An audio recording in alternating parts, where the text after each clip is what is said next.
बिस्मिल्लाहिर्रहमानिर्रहीम। ही हिकिड़ो आम सुवाल आहे जेको असां खां हर जॻह ते जलसनि में प्रोग्रामनि में माण्हू पुछनि था ऐं हींअर त मीडिया सोशल मीडिया जे ज़रिए जेके सुवाल तव्हां ताईं पहुता तव्हां मूं ताईं पहुचाया उन्हनि सुवालनि में ही सुवाल आहे। घणनि महिरबाननि पुछियो आहे, सुवाल साॻियो आहे, मसइलो बि आम आहे। यकीनन इहो हमेशह हर साल ॿुधाईंदा रहंदा आहियूं। उम्मीद कजे थी जवाबु ॿुधाइण खां पहिरियां त इन्हनि जा जवाब तव्हां समूरा यादि रखो, हिफ़्ज़ कयो, जीअं बार बार साॻी शइ पुछण जी ज़रूरत न पवे। वरी नवां के सुवाल शरई मसइला सिखण जे लाइ तव्हां नयूं नयूं शयूं पुछो जेके तव्हांजी ज़िंदगीअ में जिन जी ज़रूरत आहे। फ़क़ीर इमदाद अली कोश साहब दुबई खां ऐं ॿिया बि खोड़ सारा तक़रीबन 22 ॼणा आहिनि जिन साॻियो सुवाल कयो आहे। सुवाल ही आहे त 9 ॾहीं मुहर्रम ते असांजे सिंध में आम तौर ते हिकिड़ो माना रवाजु आहे त माण्हू क़ब्रिस्तान वेंदा आहिनि, वञी उते दुआऊं घुरंदा आहिनि ऐं जेके क़बरूं पुराणियूं थी वेंदियूं आहिनि उन्हनि खे लेपो वग़ैरह कंदा आहिनि। जे ड्रथल क़बर आहे त उनखे दुरुस्त करे ठाहींदा आहिनि। लिहाज़ा पहिरों सुवाल जो जुज़ ऐं हिसो ही आहे त छा क़ब्रिस्तान इन ॾींहं ते वञी सघिजे थो या नथो वञी सघिजे। ॿियो सुवाल जो हिसो ही आहे त माण्हू चवनि था त क़बर जी जेका मिटी आहे, इन क़बर जंहिंखे तव्हां ठाहियो था इनखे ॿी मिटी न लॻायो। लिहाज़ा इहे 2 सुवाल आहिनि। इन्हनि ॿिन्ही जो जवाबु तव्हांजी ख़िदमत में अर्ज़ु कयां त पहिरीं ॻाल्हि त कंहिं फ़ौत थियल जे लाइ दुआ घुरणु, ख़ैर ख़ैरात करणु, इहो हिकिड़ो भलो कमु आहे जंहिंजी साराह क़ुर पाक फ़रमाई आहे। पंहिंजा उहे अज़ीज़ अकारिब दोस्त जहान छॾे विया उन्हनि जे लाइ दुआ करणु भलो कमु आहे।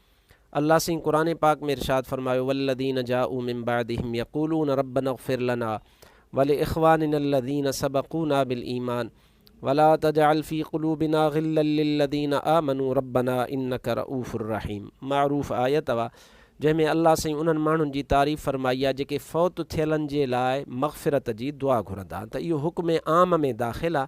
क़ुर पाक जे आम हुक्म में अमर में इहा शइ दाख़िल आहे त तव्हां क़ब्रिस्तान में ज़ाहिर आहे उहे फ़ौत थियल ई माण्हू आहिनि, उन्हनि जी ज़ियारत उन्हनि जी मग़फ़िरत जी दुआ जे लाइ। ऐं वरी इहो नबी पाक जो हुकुम बि आहे। हदीस पाक आहे, सरकार फ़रमायो कुन्तु नहय्तुकुम अन ज़ियारतिल क़ुबूर फ़ज़ूरूहा फ़इन्नहा तुज़क्किरुल आख़िरा।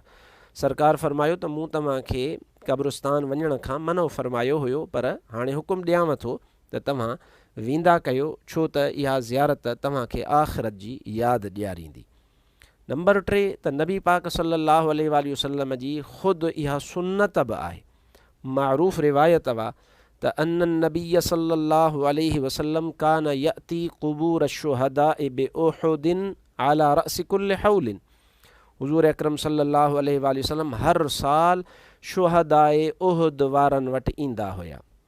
त हर साल अचणु इहा ज़ाहिर आहे हिकिड़ी तायीन आहे, माण्हू तायुन करे थो, मुअय्यन करे थो। नबी पाक सल्लल्लाहु अलैहि वसल्लम जी प्यारी न्याणी ऐं सहाबियाणी सैयदा ख़ातून जन्नत फ़ातिमा रदियल्लाहु तआला अन्हा संदुन बि आदत मुबारक हुआ त पाण हर जुमे ते सैयदना हमज़ा रदियल्लाहु तआला अन्हु जी मज़ार शरीफ़ ते तशरीफ़ वठी ईंदियूं हुयूं। अन्न फ़ातिमत बिन्त नबी सल्लल्लाहु अलैहि वसल्लम कानत तअती क़ब्र अम्मिहा हमज़त कुल्ल जुमातिन। हर जुमे ते पाण उते तशरीफ़ वठी ईंदियूं हुयूं। लिहाज़ा संदुन हर जुमे ते अचणु इहा तायीन हुआ। सरकार जो हर साल वञणु इहा तायीन हुआ, यानी मुअय्यन करणु आहे। ऐं असुल में इन में हिकमत आहे इंसान जी पंहिंजी सहूलत जे लाइ। ज़ाहिर आहे त जेकॾहिं इंसानु कंहिं ॾिहाड़े ते वञणु चाहे त उन ॾींहं जी त तायीन कंदो, छंछरु चवंदो, आचर चवंदो, सूमरु चवंदो, त इहा इंसाननि जे पंहिंजे सहूलत जी आहे। लिहाज़ा क़ब्रिस्तान वञणु 9 ॾहीं हुजे या के ॿिया ॾींहं हुजनि या इन ॾींहं खे मख़सूस करणु पंहिंजी सहूलत जे लाइ शरीयत पाक मनो न कयो आहे। 9 ॾहीं मुहर्रम ते क़ब्रिस्तान वञी सघिजे थो। क़ब्रिस्तान में वञी करे उहे क़बरूं जेके ड्रही वियूं आहिनि उन्हनि खे दुबारा दुरुस्त करे लेपो वग़ैरह कबो, उनखे ठाहिबो। मिटी उतां ई खणिजे या ॿाहिरां खणिजे पंहिंजी मिटी, का माना त इन में न आहे। इहो जाहिलाना सोच आहे त इन ई क़बर खे इन जी मिटी लॻे। ॿाहिरां का बि मिटी जेका तव्हांजे लाइ खणणु जाइज़ हुजे उहा खणी करे तव्हां उते लॻाए सघो था, का मना न आहे। रही ॻाल्हि त इहो ईअं तव्हां छो था कयो, इहो तव्हां ईअं इन जे करे कयो था जीअं उन क़बर जो निशान मिटिजे न, ख़तमु न थिए, बल्कि ख़बर पवे त हीअ फ़लाणी जी क़बर आहे। इन जो दलील छा आहे? इन जो दलील काफ़ी दलील आहिनि, पर मारूफ़ रिवायत सैयदना उस्मान बिन मज़ऊन रदी अल्लाह तआला अन्हु संदुन विसाल वारी रिवायत अबू दाऊद शरीफ में मौजूद आहे। लम्मा मात उस्मान बिन मज़ऊन रदी अल्लाह तआला अन्हु उख़रिज बिजनाज़तिही फदुफ़िन फ़अमर नबी सल्लल्लाहु अलैहि वसल्लम रजुलन अन यअतियहु बिहजरिन फ़लम यस्तति हमलहु फ़क़ाम इलैहा रसूलुल्लाह सल्लल्लाहु अलैहि वसल्लम वहसर अन ज़िराइही सुम्मा हमलहा फ़वदअहा इंद रअसिही वक़ाल अतअल्लमु बिहा क़ब्र अख़ी वफ़ी रिवायतिन उअल्लिमु बिहा क़ब्र अख़ी इला आख़िरिल हदीस। या सुनन अबी दाऊद जी रिवायत आहे जंहिंखे आम तौर ते मारूफ़ अबू दाऊद शरीफ़ चयो वेंदो आहे।